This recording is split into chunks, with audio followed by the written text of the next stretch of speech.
Okay, finding the LCM. Let's find the LCM of the given numbers. Anong mga numbers yan? Okay, let's find the LCM of 4 and 18. So what do you mean by LCM? You say LCM, least common multiple. When you say least, pinakamaliit. Common, parehas. Kapareho. Na multiple. Ibig sabihin, pinakamaliit na pareho nilang multiple. Sir, ano po ang multiple? So, multiples of 2. Multiples of 4. Dito tayo sa 4. Ano mga multiples niyan? 4, 8, 12, 16, 20, and so on. Okay? Multiples of 18. 18, 36, ano pa? 36 plus 18, 36, 44, okay, 18 times 3.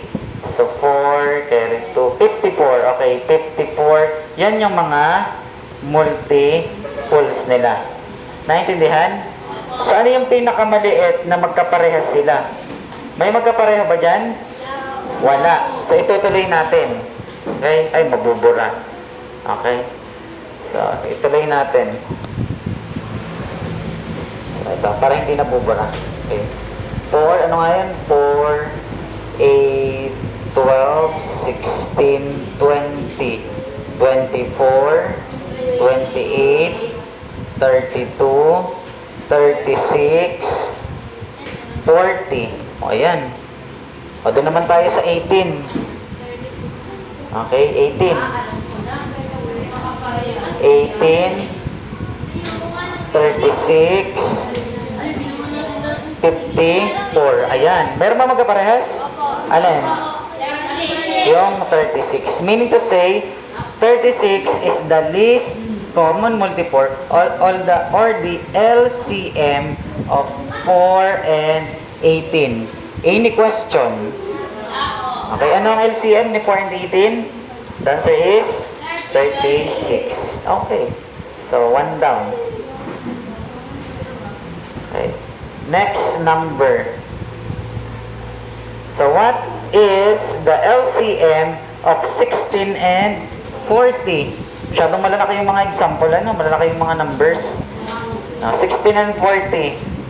Compute natin. 16, ano kasunod? 16, 32. Dagdag lang ng dagdag ng 16. 40, 48. Ano pa? 48 plus 16. 64 plus 16.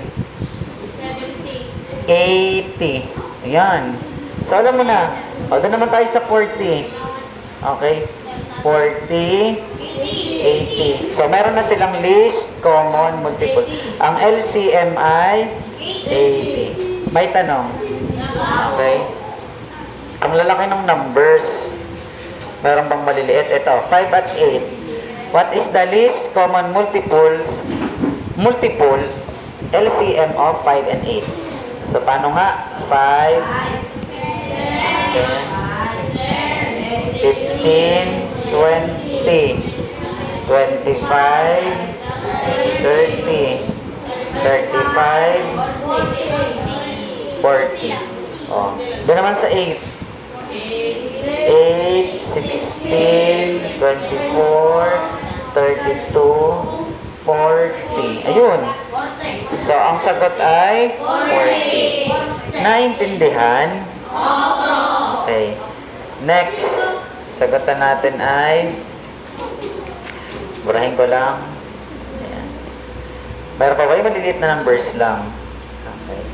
So, let's find the common multiples, the LCM of, gawa ko na example. Pagpalagay ay, yung mas ano lang, 2 and 3. Madali maliit lang. Para makita nyo. Kasi maraming common multiples, pero alin yung pinakamaliit? Okay? 2, 4, 6, 8, 10, 12. Ito naman tayo sa 3. 3, 6, 9, 12. Okay, tingnan natin. Ano? Parehas sila may 6 at may 12. Ibig sabihin, 6 and 12 are the common multiples. Ang tanong, what is the least? Ano yung pinaka maliit? 6 or 12? 6. That's why the LCM of 2 and 3 is 6. Any question? Okay. So, yan na yun. Mahalaga yan sa fraction. Okay. Sa paghanap ng LCD, least common denominator. Next video.